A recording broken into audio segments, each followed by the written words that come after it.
Le 15 octobre 2015, 11 amis étudiants sont montés en voiture dans les montagnes des Vosges pour ce qui aurait dû être un week-end de camping parfait, célébrant leurs dernières vacances d'automne ensemble.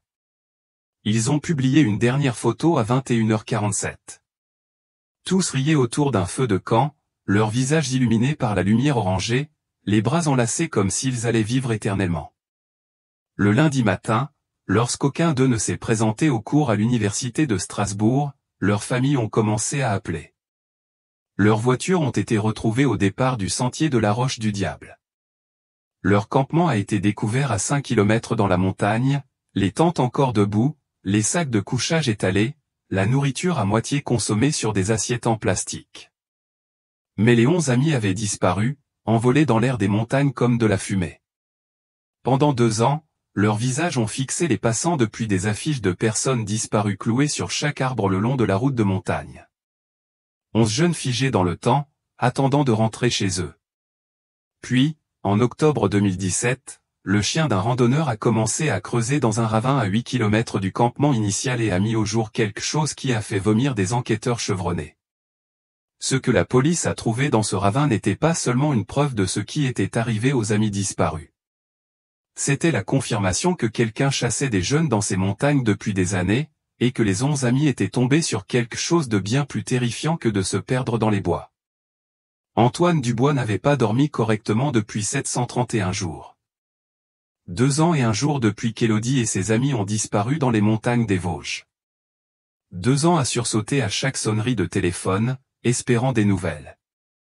2 ans à parcourir cette route de montagne chaque week-end, à retracer leur itinéraire, à chercher quelque chose, n'importe quoi, que les enquêteurs auraient pu manquer.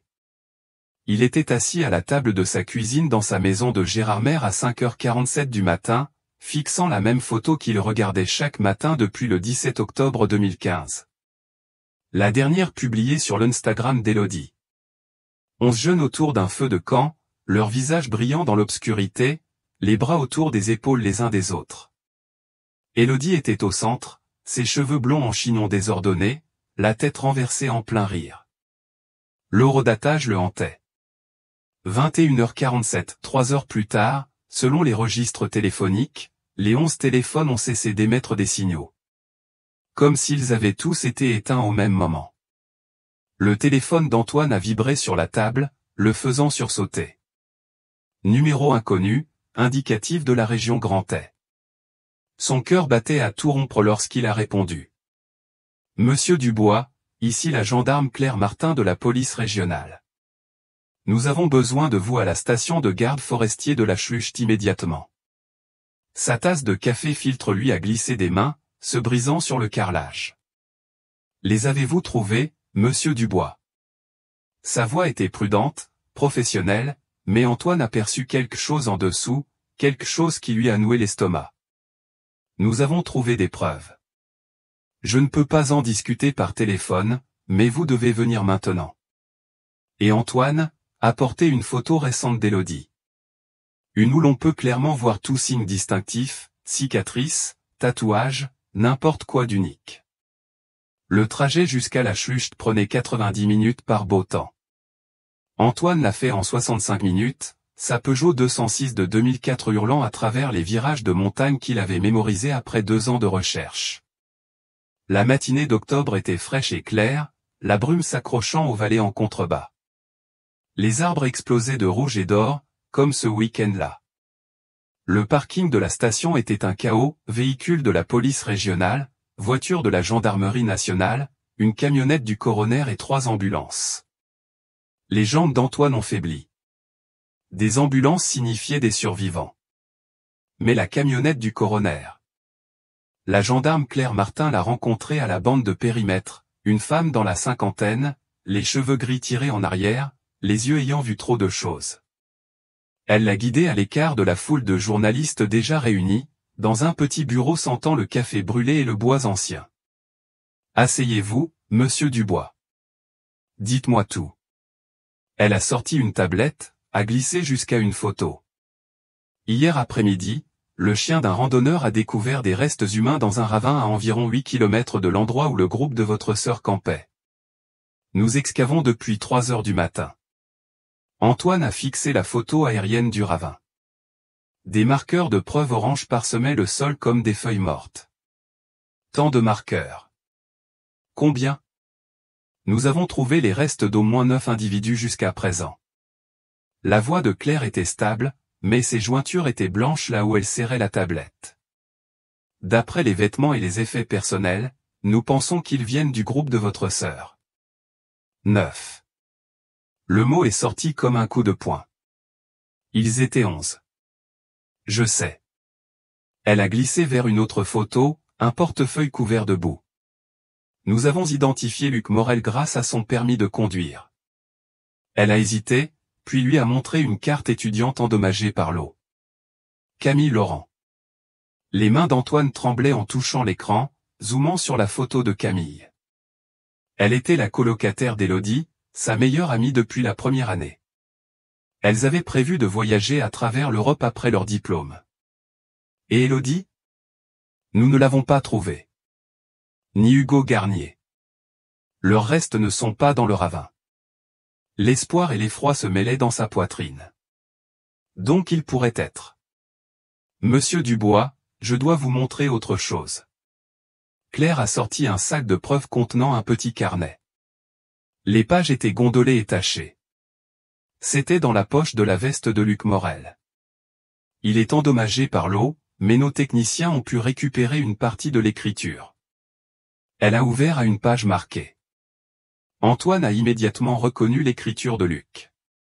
Il était l'organisé, celui qui prenait toujours des notes, faisait des listes, planifiait chaque détail de leur sortie. L'entrée était datée du 16 octobre 2015, le lendemain de leur arrivée. Jour 2, quelque chose ne va pas. Trouver un vieux campement à 1,5 km au nord. Choses étranges. Sac à dos de différentes années. Trouver une carte d'identité de 2009. Marie Dubois, Université de Strasbourg. Elle a disparu. Je me souviens de l'article de presse. Il y a d'autres camps, plus de matériel ancien. Combien? L'entrée suivante était plus courte, plus frénétique. Hugo est allé vérifier les autres sites. Ça fait 3 heures. Ça aurait dû prendre 30 minutes. Les filles veulent partir. Julien et Mathieu disent qu'on exagère. On entend des bruits. Quelqu'un nous observe. Antoine a tourné la page. L'écriture habituellement soignée de Luc s'était transformée en gribouillis désespéré. Ce ne sont pas des gardes forestiers. C'était la dernière entrée. Nous avons vérifié le nom de Marie Dubois, a dit Claire doucement. Étudiante à l'université de Strasbourg, disparue dans les montagnes des Vosges en octobre 2009. Elle et 4 amis n'ont jamais été retrouvés. L'esprit d'Antoine s'emballait. Il y en avait d'autres. Nous avons examiné les rapports de disparition des 20 dernières années. Au moins 37 personnes ont disparu sur ou autour des montagnes des Vosges. Toujours en groupe, toujours en octobre. Octobre, répéta Antoine, le mot ayant un goût de cendre. Nous pensons que quelqu'un utilise la montagne comme terrain de chasse, ciblant les groupes de campeurs pendant la haute saison, quand les sentiers sont assez fréquentés pour que quelques disparitions passent inaperçues immédiatement. Antoine s'est levé si vite que sa chaise est tombée en arrière. Et vous ne découvrez ça que maintenant? 2 ans plus tard? L'enquête initiale a traité cela comme une affaire de personnes disparues. Groupe perdu. Possible attaque animale. Exposition au froid. Ça arrive. Mais ceci, elle a désigné le carnet, change tout. Vous avez dit avoir trouvé 9 corps. Où sont Élodie et Hugo? Claire est restée silencieuse un long moment. Puis elle a affiché une autre photo sur sa tablette. C'était un morceau de tissu, déchiré et boueux, accroché à une branche d'arbre. Nous avons trouvé ceci à 3 km du ravin, descendant la face nord de la montagne. Cela correspond à la description de la veste qu'Élodie portait. Antoine a saisi la tablette, zoomant dessus. C'était la veste d'Élodie, la quechua violette qu'elle avait achetée spécialement pour le voyage. Mais quelque chose n'allait pas avec la perspective de la photo. Ça descend la montagne, loin de l'endroit où vous avez trouvé les autres. Oui, et Antoine. Claire Martin afficha une dernière image, une empreinte de pas préservée dans la boue séchée, avec un marqueur de mesure à côté. Celle-ci a été trouvée près du tissu. Elle est récente, peut-être 2 semaines. Chaussures de randonnée femme, pointure 38. Élodie portait du 38. Les jambes d'Antoine fléchirent. Il se rattrapa au bureau, son esprit luttant pour assimiler ce que Claire sous-entendait. Vous pensez qu'elle est en vie? Je pense que quelqu'un a survécu à l'attaque initiale, d'après les schémas des preuves, l'usure des objets récupérés et la répartition des restes. Claire choisit ses mots avec soin. Nous pensons qu'au moins un membre du groupe de votre sœur a peut-être survécu à l'incident initial. Alors où était-elle ces 2 dernières années? Avant que Claire ne puisse répondre, sa radio grésilla. Gendarme, vous devez voir ça. Secteur 7, immédiatement. L'urgence dans la voix les fit bouger tous les deux. Ils sortirent précipitamment du bureau, Claire ouvrant la voie vers un véhicule tout-terrain de la police. Ils empruntèrent un sentier étroit qu'Antoine avait exploré au moins une 12aine de fois, dépassant la bande jaune marquant le campement initial, s'enfonçant dans les bois où les arbres se resserraient et où la lumière du soleil pénétrait à peine. Un groupe d'enquêteurs se tenait autour de quelque chose qu'Antoine ne pouvait pas voir. Ils s'écartèrent à l'approche de Claire, et Antoine découvrit ce qui avait rendu malade des officiers chevronnés. C'était un arbre, ancien, massif, son tronc d'environ 2 mètres de diamètre. Mais ce n'était pas l'arbre qui glaça le sang d'Antoine.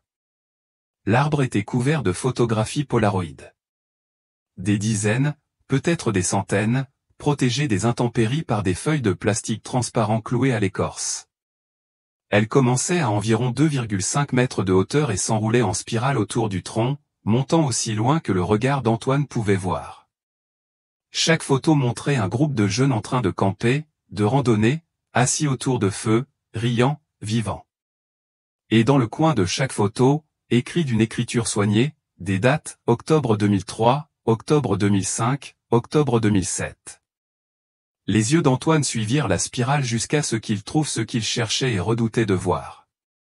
Octobre 2015, 11 visages autour d'un feu de camp. Mais ce n'était pas la photo Instagram. Celle-ci avait été prise de loin, depuis l'obscurité au-delà de la lumière du feu. L'angle suggérait que le photographe était au-dessus d'eux, peut-être dans un arbre. Quelqu'un les observait cette nuit-là, les documentait, les chassait. Antoine fixa la photo du groupe de sa sœur jusqu'à ce que sa vision se brouille. L'image était parfaitement centrée, composée avec soin malgré l'obscurité. Celui qui avait pris cette photo avait de l'expérience, de la patience et l'équipement adapté pour la photographie nocturne. Il y a plus, dit Claire doucement, le guidant de l'autre côté de l'arbre massif. Les photos de ce côté étaient différentes. Des clichés d'après-drame, des groupes en détresse, des gens en fuite, des visages déformés par la terreur. Et tout en bas, protégé par une boîte métallique vissée au tronc, se trouvait un journal en cuir. Un technicien de la scène de crime photographiait chaque page avant de tourner délicatement la suivante. Antoine entrevit une écriture soignée, des entrées détaillées, des cartes marquées d'un X. C'est un registre, dit le technicien, sa voix étouffée par son masque. Depuis 1999, chaque groupe, chaque chasse, chaque résultat. Le téléphone d'Antoine vibra dans sa poche. Numéro inconnu. Il faillit l'ignorer, mais quelque chose le poussa à répondre. Allô? Silence, puis une respiration, puis une voix qui fit fléchir ses genoux. Antoine? C'était Élodie. Faible, rauque, mais indéniablement sa sœur. Élodie. Mon Dieu, où es-tu? Vas-tu bien? Nous sommes dans la montagne. Ne viens pas me chercher. Sa voix était plate, mécanique, comme si elle lisait un script. S'il te plaît, Antoine, rentre chez toi. Oublie tout ça. Élodie, de quoi parles-tu? Où es-tu? Je suis en sécurité. Hugo est en sécurité, mais seulement si tu arrêtes. Seulement si tout le monde arrête de chercher. Antoine saisit le bras de Claire, articulant en silence, « c'est elle », tout en s'empressant de mettre le téléphone sur haut-parleur. « Élodie, écoute-moi. Nous avons trouvé les autres. Nous savons ce qui s'est passé. Dis-moi juste où tu es, et nous viendrons te chercher. » Une voix différente se fit entendre. Masculine, plus âgée, calme et contrôlée. « Monsieur Dubois, votre sœur a raison. Elle et Monsieur Garnier sont vivants et relativement indemnes. Ils le resteront tant que vous et les autorités cesserez immédiatement votre enquête. Qui êtes-vous ? Quelqu'un qui a survécu dans ces montagnes pendant 23 ans en étant très prudent. Le groupe de votre sœur a trébuché sur quelque chose qu'il n'aurait pas dû. 9 d'entre eux ont payé le prix de leur curiosité. 2 étaient récupérables. La rage d'Antoine explosa. Vous avez assassiné 9 personnes. Je les ai récoltées, répondit la voix, d'un calme effrayant. Comme j'ai récolté des dizaines d'autres qui pensaient pouvoir venir sur ma montagne, mon territoire, sans conséquence. Mais votre sœur, elle a compris. Elle s'est adaptée. Elle et Hugo ont été très utiles ces 2 dernières années. Vous mentez. Le 30 octobre 2016.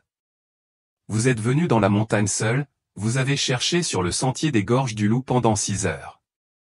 Vous vous êtes assis sur un tronc d'arbre près de la cascade, et vous avez pleuré pendant 13 minutes. Vous avez laissé une affiche de personnes disparues sur le balisage du sentier, même si elles avaient toutes été retirées par les services forestiers. Élodie vous observait tout ce temps. Le sang d'Antoine se glaça. Il se souvenait de ce jour. Il avait senti quelqu'un l'observer, mais il avait mis cela sur le compte de la paranoïa. Elle voulait vous appeler, poursuivit la voix. Mais elle savait ce qui arriverait si elle le faisait. Elle a appris les règles. Rester silencieuse. Être utile. Rester en vie. Que voulez-vous ? Ce que j'ai toujours voulu. Qu'on me laisse tranquille. La police trouvera assez de preuves dans ce ravin pour clore l'affaire. 9 corps, un tragique accident, peut-être une attaque animale. Les familles auront des réponses, et en échange, Élodie et Hugo poursuivront leur apprentissage.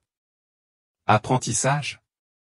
Quelqu'un doit maintenir le terrain de chasse après mon départ. Votre sœur montre un potentiel remarquable. Elle a développé un véritable talent pour la photographie. Le regard d'Antoine revint brusquement au Polaroid sur l'arbre. Les plus récents. La pensée qu'Élodie ait pu en prendre certains le rendit physiquement malade. Laissez-moi lui parler à nouveau. Non, ceci est votre seule communication. Quittez la montagne. Arrêtez de chercher, ou j'ajouterai 2 photos de plus à ma collection. Des gros plans, cette fois. La ligne fut coupée. Antoine tenta immédiatement de rappeler, mais le numéro était déjà déconnecté. Il se tourna vers Claire, qui donnait des ordres dans sa radio. Nous devons trianguler cet appel maintenant. Faites venir l'équipe technique. C'était un téléphone satellite, dit l'un des techniciens, regardant son équipement. Relayé à travers au moins 3 proxys. Nous n'avons rien. Antoine frappa le poing contre l'arbre, sans se soucier que cela fasse saigner ses phalanges. Elle est vivante. Elle est là-haut quelque part, et il l'a fait. Mon Dieu, qu'est-ce qu'il lui a fait ? Claire le guida loin de l'arbre, loin des enquêteurs horrifiés, loin des photos qui le hanteraient pour toujours. Antoine, nous devons réfléchir à cela avec soin. S'il dit la vérité, si vous l'avez entendu, il savait exactement où j'étais l'année dernière, exactement ce que j'ai fait. Élodie m'observait, et je ne l'ai même pas su. Sa voix se brisa. Ma sœur est vivante depuis tout ce temps, 2 ans, et elle ne pouvait pas. Ils s'assirent sur un tronc d'arbre abattu pendant qu'un infirmier nettoyait et bandait la main d'Antoine. Autour d'eux, l'enquête continuait. D'autres photos étaient cataloguées. Le journal était traité. Quelque part dans le ravin en contrebas, les équipes médico-légales extrayaient encore les restes de 9 jeunes qui voulaient juste camper. Nous ne pouvons pas arrêter l'enquête, dit enfin Claire. 9 personnes sont mortes. leur famille mérite des réponses. Et Élodie? Et Hugo? Nous les trouverons. Ce type vient de faire une erreur. Il a établi un contact. Cela nous donne quelque chose à exploiter. Elle sortit son téléphone, montrant à Antoine une carte topographique des montagnes des Vosges. D'après la chronologie des 2 ans et ce qu'il a dit sur son territoire, il doit avoir une structure permanente quelque part ici, hors des sentiers balisés, mais avec accès à l'électricité pour développer ses photos, des provisions, peut-être une connexion Internet pour ce téléphone satellite. Antoine étudia la carte, son esprit s'emballant. Il a dit ma montagne comme s'il en était le propriétaire. Nous avons vérifié. La majeure partie des montagnes des Vosges est une forêt nationale, mais il existe quelques propriétés privées datant d'avant la création du parc. D'anciennes concessions minières, quelques terrains hérités. Combien? Cette propriété, totalisant environ 120 hectares, dispersés sur la face nord. Claire zooma sur la carte. Mais voici ce qui est intéressant. L'une d'elles paie ses taxes foncières régulièrement depuis 40 ans. Propriétaire déclaré, Henri Lambert.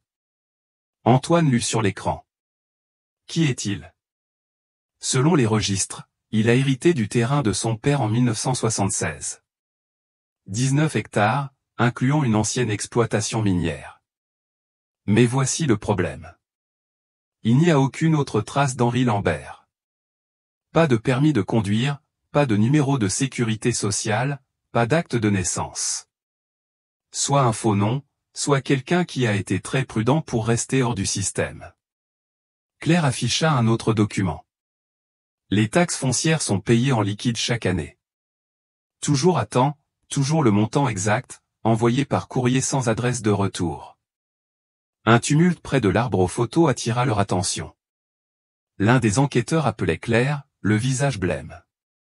Ils avaient trouvé quelque chose derrière la boîte métallique contenant le journal. C'était un appareil photo Polaroid, moderne, coûteux, avec un objectif téléobjectif, et collé dessus, un post-it avec la date du jour et une ligne, elle progresse. Attaché à la note, une Polaroid fraîche. Elle montrait Antoine et Claire assis sur le tronc quelques minutes plus tôt, prise depuis un point élevé, quelque part dans la canopée. Antoine pivota, scrutant les arbres, mais ne vit rien. Il est ici, maintenant, il nous observe. La main de Claire se posa sur son arme, mais elle ne la dégaina pas, tout le monde, restez calme. Maintenez vos positions. Elle parla dans sa radio, doucement, professionnellement, mais Antoine voyait la tension dans ses épaules.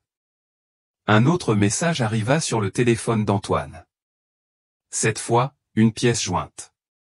Élodie et Hugo debout dans ce qui semblait être une grotte ou une galerie de mines.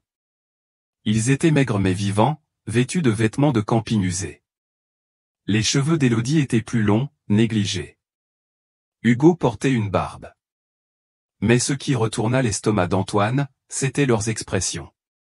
Ils n'avaient pas peur. Ils ne suppliaient pas d'aide. Ils souriaient. Et Élodie tenait un appareil photo. Antoine montra la photo à Claire, ses mains tremblantes. Le sourire d'Élodie n'était ni forcé ni apeuré. Il semblait sincère, détendu, comme si elle posait pour une photo de famille. Hugo avait son bras autour de ses épaules, décontracté et à l'aise. Derrière eux, les parois de la grotte étaient tapissées de ce qui ressemblait à des provisions, conserves, bouteilles d'eau, équipements de camping. Ils n'ont pas l'air de prisonniers, dit Claire doucement. Syndrome de Stockholm, insista Antoine. Ça fait 2 ans. Il a eu 2 ans pour les briser, les rendre dépendants de lui. Mais en disant cela, le doute s'insinua. Les yeux d'Élodie sur la photo étaient clairs, alertes. Elle avait perdu du poids, mais ne semblait pas malnutrie. Ses vêtements étaient usés mais propres. Et cet appareil photo dans ses mains, il semblait coûteux, bien entretenu. Un autre message arriva. Demande-toi pourquoi seuls 2 ont survécu. Avant qu'Antoine ne puisse répondre, son téléphone sonna. Élodie, encore. Mais sur haut-parleur, murmura Claire, faisant signe à l'équipe technique de commencer l'enregistrement. Élodie, je suis désolé pour tout à l'heure. Sa voix était plus forte maintenant, plus proche de la sœur dont il se souvenait. Il écoutait. J'ai dû dire ce qu'il voulait. Es-tu seul maintenant? Pour quelques minutes. Antoine, tu dois comprendre quelque chose. Cette nuit-là, le 15 octobre, nous avons trouvé des choses. Des preuves de ce qui se passait ici. Luc voulait partir immédiatement, aller à la police, mais Julien et Mathieu voulaient explorer davantage, tout documenter. Ils pensaient qu'on était tombé sur le terrain d'un tueur en série. Sa voix se brisa. Antoine l'entendit prendre de profondes inspirations. On s'est séparés. Stupide, je sais. Luc a emmené Camille, Chloé et Amélie vers le sentier principal pour capter du réseau. Julien et Mathieu sont allés inspecter un autre campement qu'on avait trouvé. Sophie, Étienne et Raphaël sont restés au camp. Hugo et moi, on cherchait de l'eau. C'est là qu'on a entendu les cris. Antoine ferma les yeux, imaginant la scène. 11 amis dispersés dans la montagne sombre, séparés, vulnérables. Ça s'est passé si vite.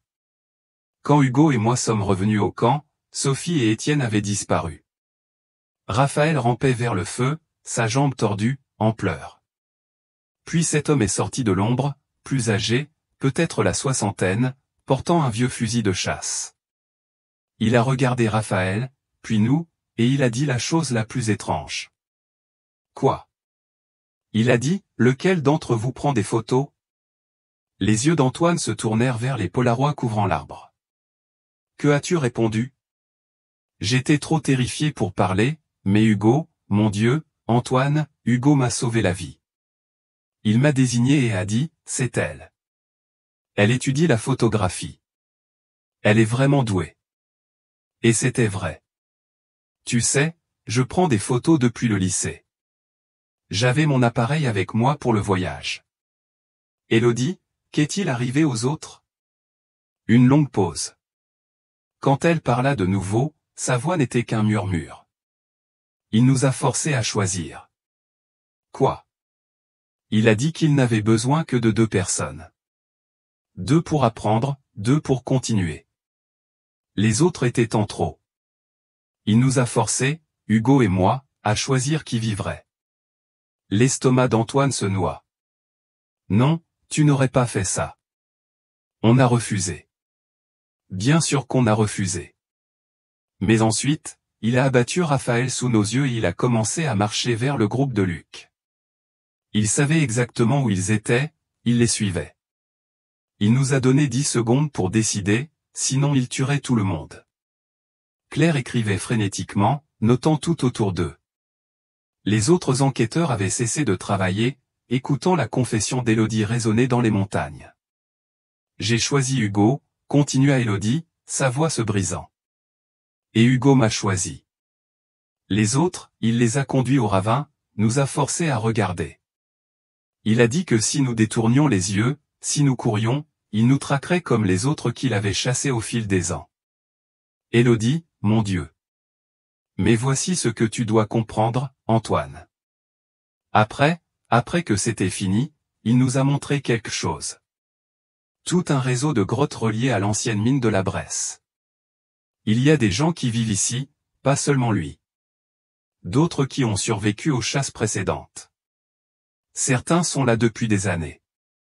Antoine et Claire échangèrent des regards choqués. Combien d'autres?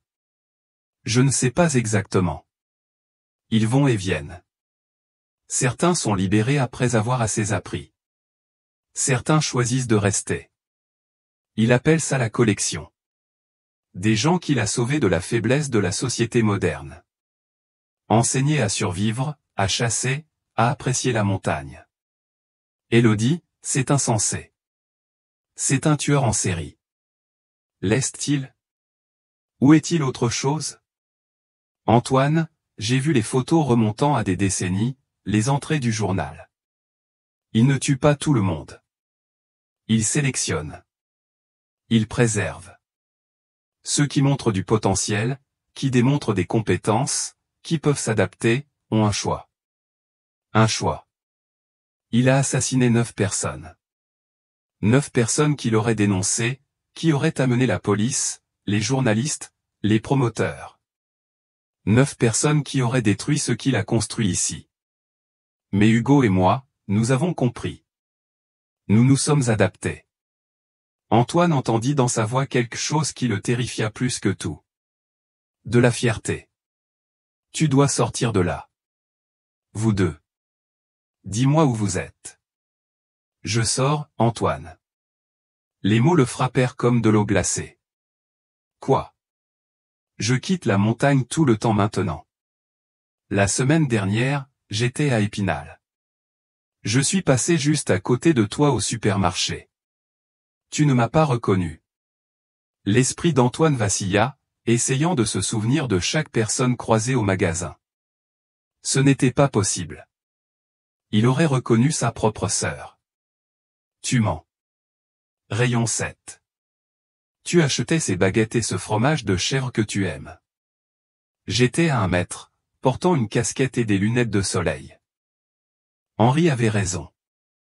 Les gens ne voient que ce qu'ils s'attendent à voir, et personne ne s'attend à voir les morts. Prouve-le. Tu as une nouvelle petite amie, Isabelle, qui travaille à la Société Générale. Vous sortez ensemble depuis 3 mois. Tu ne lui as pas encore parlé de moi parce que tu ne veux pas l'effrayer avec ton histoire familiale compliquée. Les jambes d'Antoine cédèrent. Il s'effondra sur le sol, le téléphone tremblant dans sa main. La majeure partie des montagnes des Vosges est une forêt nationale, mais il existe quelques propriétés privées datant d'avant la création du parc. D'anciennes concessions minières, quelques terrains hérités. Combien? Cette propriété, totalisant environ 120 hectares, dispersés sur la face nord. Claire zooma sur la carte. Mais voici ce qui est intéressant. L'une d'elles paie ses taxes foncières régulièrement depuis 40 ans. Propriétaire déclaré, Henri Lambert. Antoine lut sur l'écran. Qui est-il? Selon les registres, il a hérité du terrain de son père en 1976. 19 hectares, incluant une ancienne exploitation minière. Mais voici le problème. Il n'y a aucune autre trace d'Henri Lambert. Pas de permis de conduire, pas de numéro de sécurité sociale, pas d'acte de naissance. Soit un faux nom, soit quelqu'un qui a été très prudent pour rester hors du système. Claire afficha un autre document. Les taxes foncières sont payées en liquide chaque année. Toujours à temps, toujours le montant exact, envoyé par courrier sans adresse de retour. Un tumulte près de l'arbre aux photos attira leur attention. L'un des enquêteurs appelait Claire, le visage blême. Ils avaient trouvé quelque chose derrière la boîte métallique contenant le journal. C'était un appareil photo Polaroid, moderne, coûteux, avec un objectif téléobjectif, et collé dessus, un post-it avec la date du jour et une ligne, elle progresse. Attaché à la note, une Polaroid fraîche. Elle montrait Antoine et Claire assis sur le tronc quelques minutes plus tôt, prise depuis un point élevé, quelque part dans la canopée. Antoine pivota, scrutant les arbres, mais ne vit rien. Il est ici, maintenant, il nous observe. La main de Claire se posa sur son arme, mais elle ne la dégaina pas, tout le monde, restez calme. Maintenez vos positions. Elle parla dans sa radio, doucement, professionnellement, mais Antoine voyait la tension dans ses épaules. Un autre message arriva sur le téléphone d'Antoine. Cette fois, une pièce jointe. Élodie et Hugo debout dans ce qui semblait être une grotte ou une galerie de mines. Ils étaient maigres mais vivants, vêtus de vêtements de camping usés. Les cheveux d'Élodie étaient plus longs, négligés. Hugo portait une barbe. Mais ce qui retourna l'estomac d'Antoine, c'étaient leurs expressions. Ils n'avaient pas peur. Ils ne suppliaient pas d'aide. Ils souriaient. Et Élodie tenait un appareil photo. Antoine montra la photo à Claire, ses mains tremblantes. Le sourire d'Élodie n'était ni forcé ni apeuré. Il semblait sincère, détendu, comme si elle posait pour une photo de famille. Hugo avait son bras autour de ses épaules, décontracté et à l'aise. Derrière eux, les parois de la grotte étaient tapissées de ce qui ressemblait à des provisions, conserves, bouteilles d'eau, équipements de camping. Ils n'ont pas l'air de prisonniers, dit Claire doucement. Syndrome de Stockholm, insista Antoine. Ça fait 2 ans. Il a eu 2 ans pour les briser, les rendre dépendants de lui. Mais en disant cela, le doute s'insinua. Les yeux d'Élodie sur la photo étaient clairs, alertes. Elle avait perdu du poids, mais ne semblait pas malnutrie. Ses vêtements étaient usés mais propres. Et cet appareil photo dans ses mains, il semblait coûteux, bien entretenu. Un autre message arriva. Demande-toi pourquoi seuls 2 ont survécu. Avant qu'Antoine ne puisse répondre, son téléphone sonna. Élodie, encore. Mais sur haut-parleur, murmura Claire, faisant signe à l'équipe technique de commencer l'enregistrement. Élodie, je suis désolé pour tout à l'heure. Sa voix était plus forte maintenant, plus proche de la sœur dont il se souvenait. Il écoutait. J'ai dû dire ce qu'il voulait. Es-tu seul maintenant? Pour quelques minutes. Antoine, tu dois comprendre quelque chose. Cette nuit-là, le 15 octobre, nous avons trouvé des choses. Des preuves de ce qui se passait ici. Luc voulait partir immédiatement, aller à la police, mais Julien et Mathieu voulaient explorer davantage, tout documenter. Ils pensaient qu'on était tombé sur le terrain d'un tueur en série. Sa voix se brisa. Antoine l'entendit prendre de profondes inspirations. On s'est séparés. Stupide, je sais. Luc a emmené Camille, Chloé et Amélie vers le sentier principal pour capter du réseau. Julien et Mathieu sont allés inspecter un autre campement qu'on avait trouvé. Sophie, Étienne et Raphaël sont restés au camp. Hugo et moi, on cherchait de l'eau. C'est là qu'on a entendu les cris. Antoine ferma les yeux, imaginant la scène. 11 amis dispersés dans la montagne sombre, séparés, vulnérables. Ça s'est passé si vite.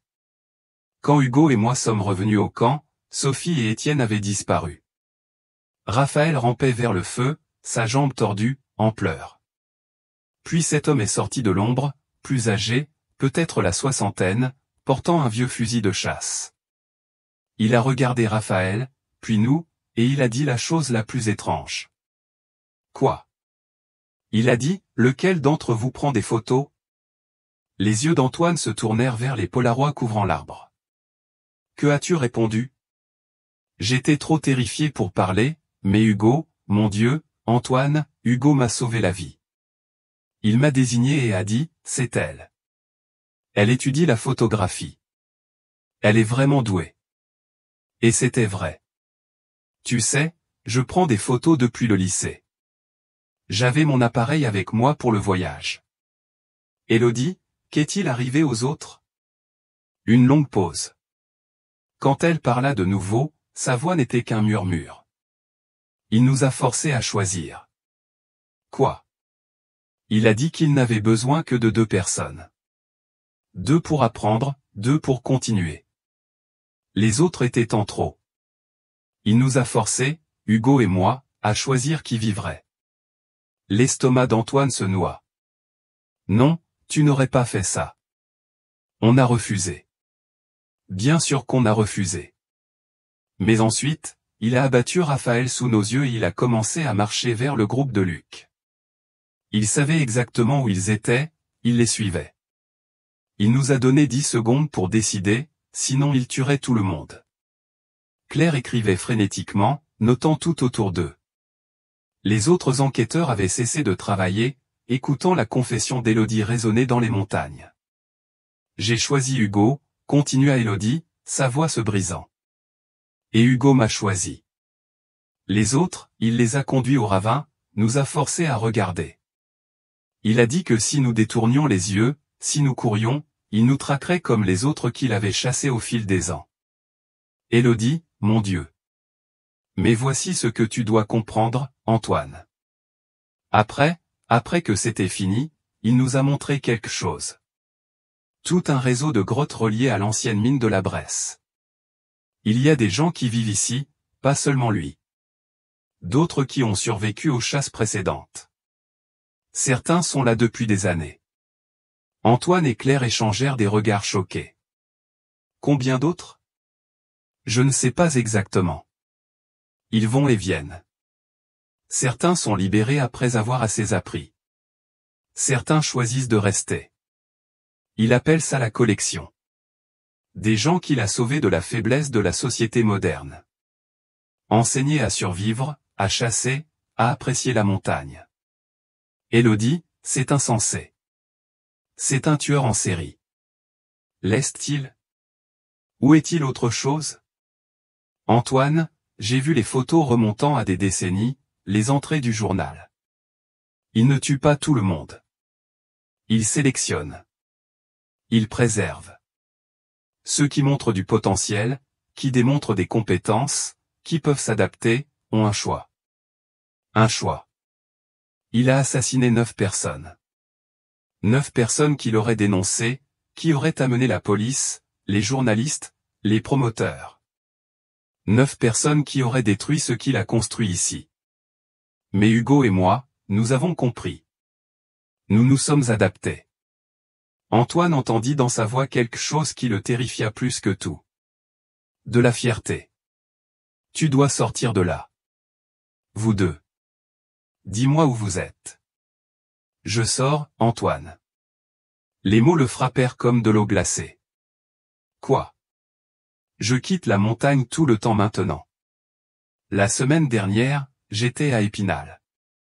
Je suis passé juste à côté de toi au supermarché. Tu ne m'as pas reconnu. L'esprit d'Antoine vacilla, essayant de se souvenir de chaque personne croisée au magasin. Ce n'était pas possible. Il aurait reconnu sa propre sœur. Tu mens. Rayon 7. Tu achetais ces baguettes et ce fromage de chèvre que tu aimes. J'étais à 1 mètre, portant une casquette et des lunettes de soleil. Henri avait raison.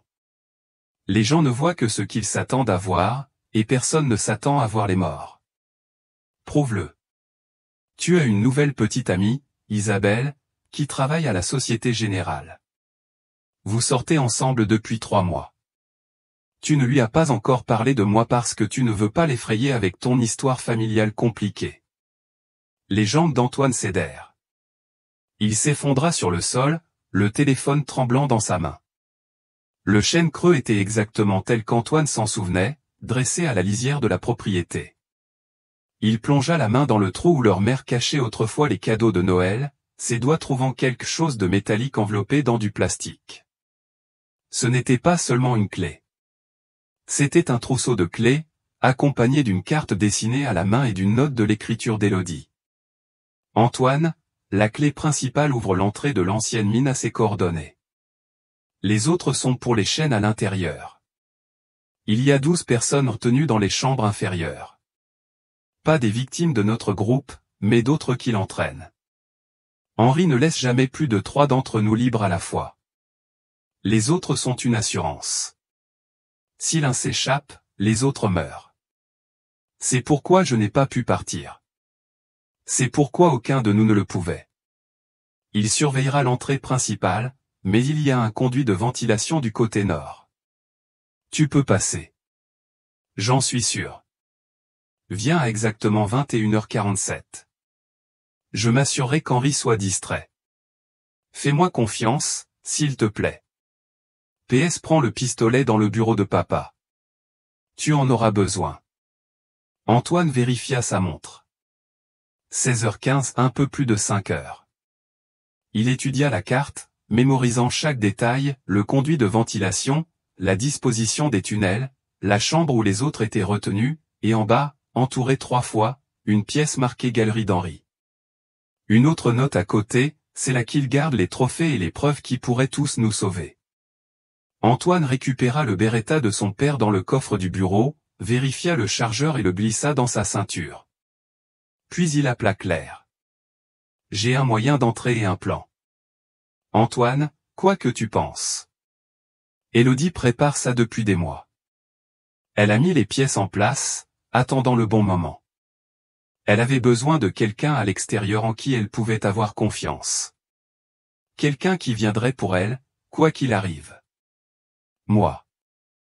Il regarda les coordonnées de l'arbre aux photos sur la carte. Et dans 5 heures, on mettra fin à ça, d'une manière ou d'une autre. Il entendit Claire respirer à l'autre bout du fil, pesant ses options. Nous aurons des équipes positionnées autour de la montagne dès que tu donneras le signal. Pas de signal. Si tout se passe bien, Élodie et moi sortirons avec les survivants. Si ça tourne mal. Il marqua une pause, pensant au ravin rempli de corps. Au moins, vous saurez où chercher. Il raccrocha et commença à se préparer.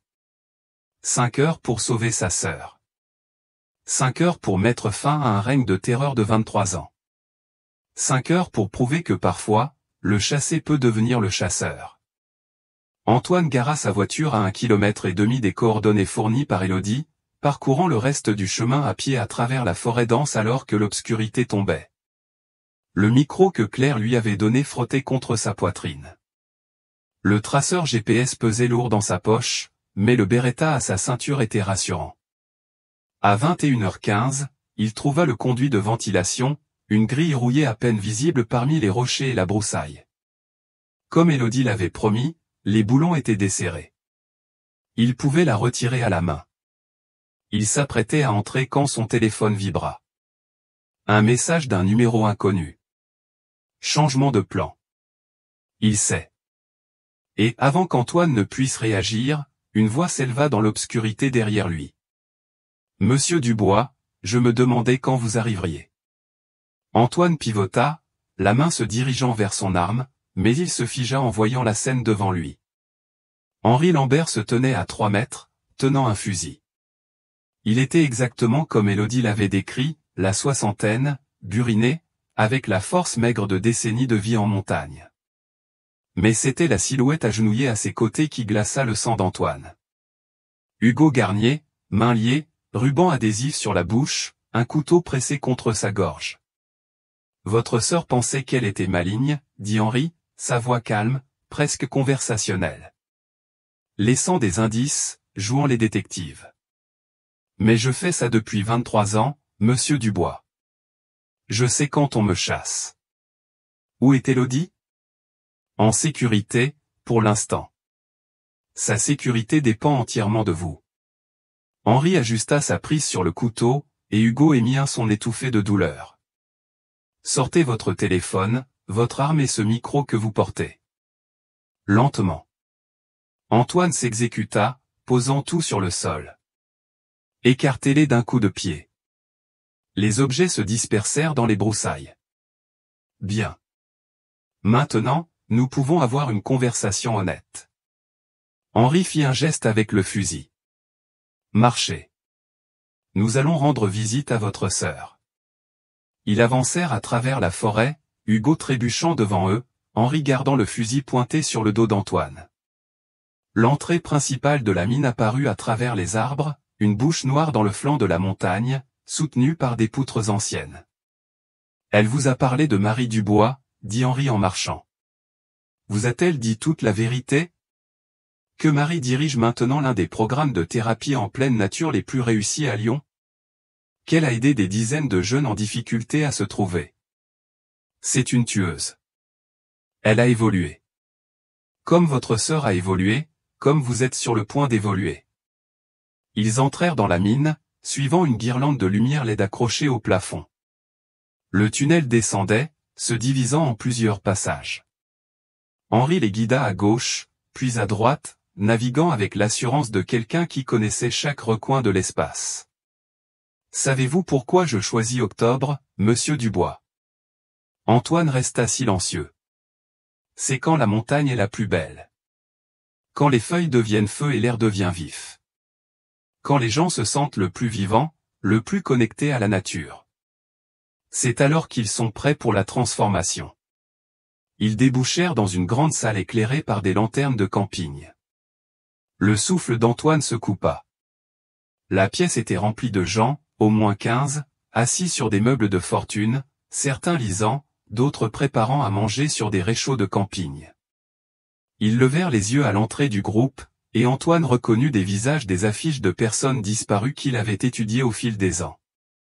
Et là, au centre de la pièce, se tenait Élodie. Elle se leva lentement, son expression indéchiffrable. Bonjour, Antoine.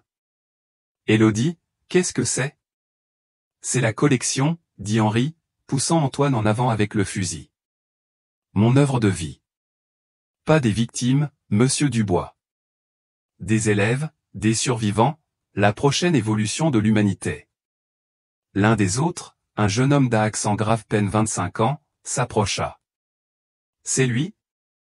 Le frère d'Élodie? Oui, Thomas. Henri sourit. Monsieur Dubois est sur le point de rejoindre notre famille, d'une manière ou d'une autre.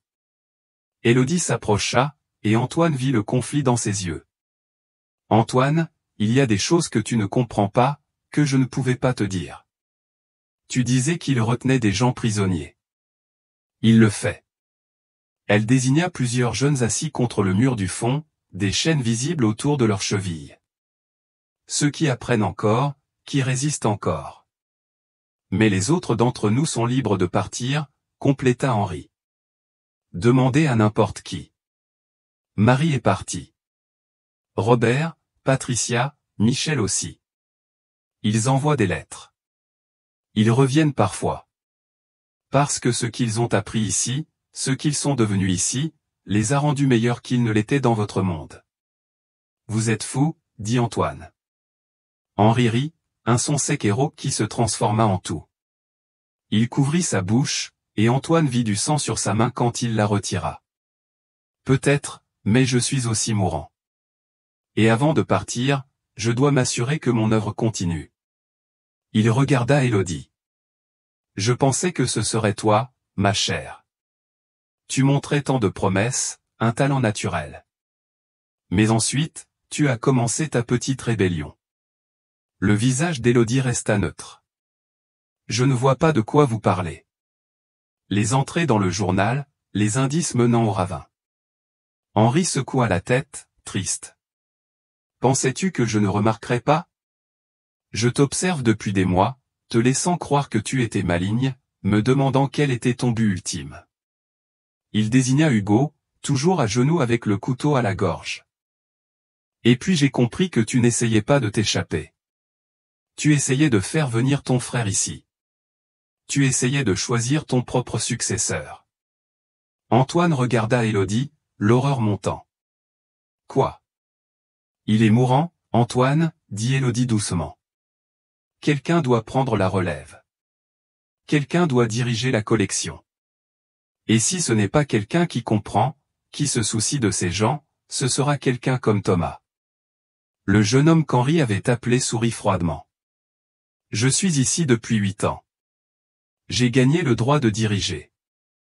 Tu as gagné le droit d'être un psychopathe, rétorqua Élodie. Tu aimes les chasses.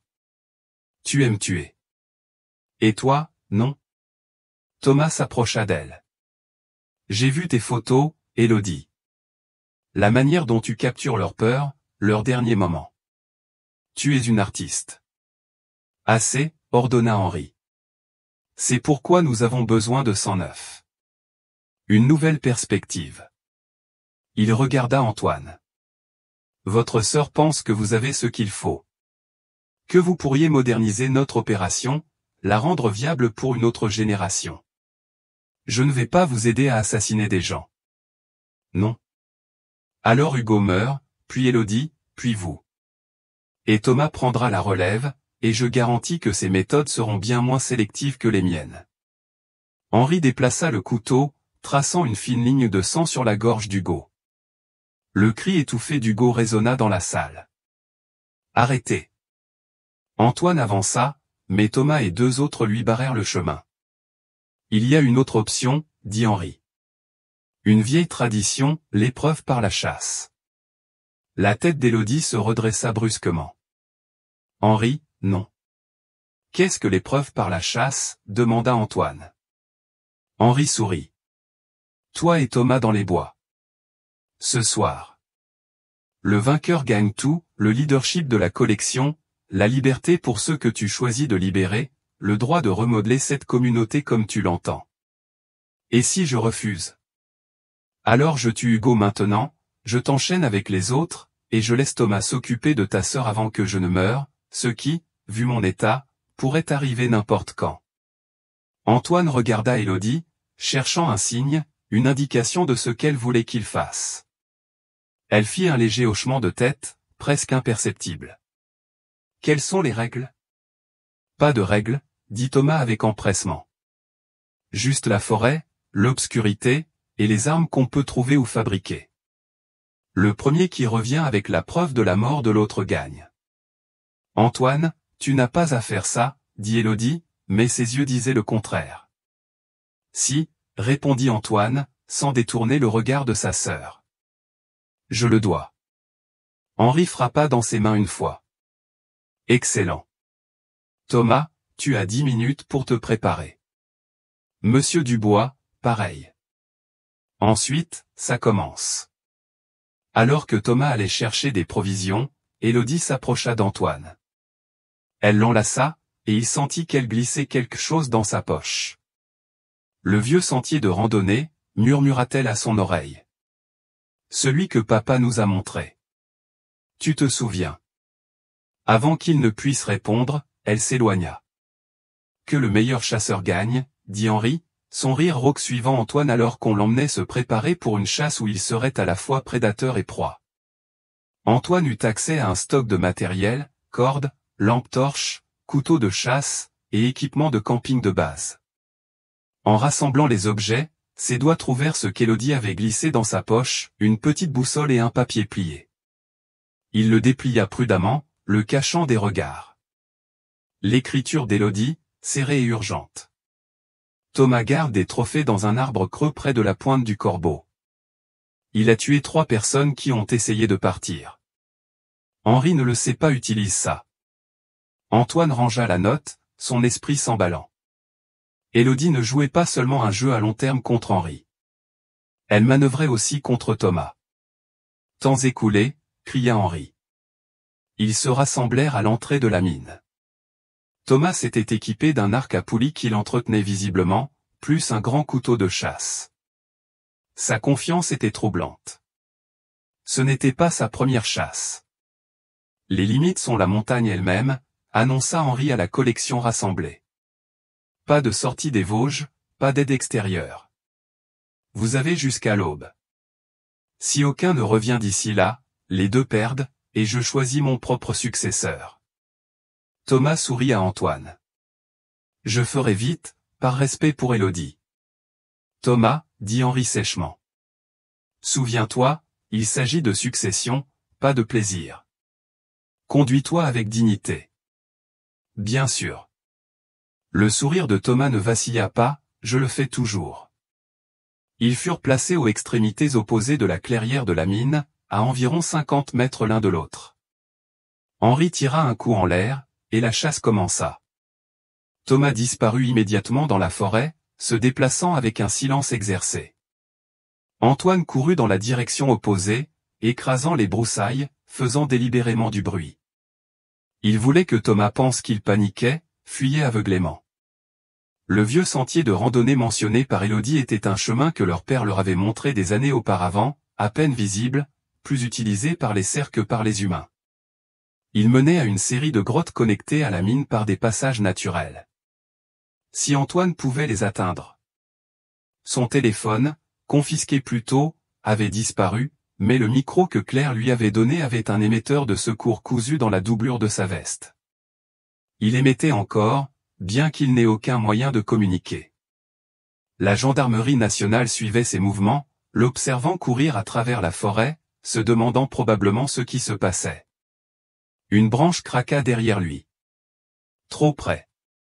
Antoine plongea sur le côté juste au moment où une flèche siffla, se plantant dans un tronc là où sa tête se trouvait. Thomas le traquait déjà, utilisant le bruit pour le suivre. Antoine changea de tactique, se déplaçant plus prudemment, utilisant les techniques qu'Élodie lui avait involontairement enseignées à travers ses entrées de journal. Reste baissé. Marche sur les rochers quand possible. Bouge avec le vent pour masquer le bruit. 20 minutes passèrent. La lune montait, projetant une lumière argentée à travers la canopée. Antoine trouva le sentier des cerfs et le suivit vers la pointe du Corbeau. Si Élodie avait raison sur les trophées de Thomas. Une autre flèche, celle-ci effleurant son épaule, déchirant veste et peau. Antoine retint un cri et continua. Thomas le chassait, réalisa-t-il, le poussant vers quelque chose. Puis il l'entendit, le bruit de l'eau courante, un ruisseau. Et Antoine se souvint de quelque chose dans le journal de Luc. Le bruit de l'eau masque tout. On n'entend rien d'autre. Thomas le dirigeait vers le ruisseau, où le son couvrirait son approche. Antoine s'arrêta, revenant sur ses pas en silence. Il trouva une position derrière un tronc abattu et attendit, contrôlant sa respiration, observant les ombres. Thomas émergea des arbres 5 minutes plus tard, arc bandé, scrutant les mouvements. Il était bon, professionnel, patient, mais il s'attendait à ce qu'Antoine soit au ruisseau. Antoine le laissa passer, puis le suivit à distance. Thomas atteignit l'eau et s'arrêta, confus. Il s'agenouilla, vérifiant les traces, et c'est alors qu'Antoine les vit, de petits os accrochés à la ceinture de Thomas. Des phalanges, apparemment. Des trophées. Élodie avait raison. Thomas tué depuis longtemps. Antoine ramassa une pierre et la lança de l'autre côté du ruisseau. Thomas pivota, tirant une flèche instantanément vers le bruit. Dans ce moment de distraction, Antoine chargea. Ils se heurtèrent violemment, roulant le long de la berge dans l'eau peu profonde. L'arc vola. Thomas sortit son couteau, frappant sauvagement. Antoine saisit son poignet, et ils luttèrent dans le ruisseau glacé, chacun essayant de contrôler la lame. Thomas était plus fort qu'il n'y paraissait, avec des années de vie en montagne derrière lui. Mais Antoine avait quelque chose que Thomas n'avait pas, la rage et la désespérance pour ce qu'on avait fait à sa sœur. Le couteau s'envola. Ils se séparèrent, haletants, se tournant autour dans l'eau jusqu'aux genoux. Elle parlait de toi sans arrêt, dit Thomas, essoufflé. Antoine par-ci, Antoine par-là. Que tu viendrais pour elle. Que tu sauverais tout le monde. Il cracha du sang. Mais tu n'es qu'un garçon de ville fragile jouant au héros. Peut-être, répondit Antoine, mais je ne suis pas un tueur en série collectionnant des phalanges. L'expression de Thomas changea, devenant sincèrement confuse. C'est ce que tu penses? Que nous sommes des tueurs? Il rit. Nous sommes des évolutionnistes. Nous préparons l'humanité à ce qui arrive. Quand la société s'effondrera, quand les villes brûleront, nous serons ceux qui survivront. Vous êtes fous.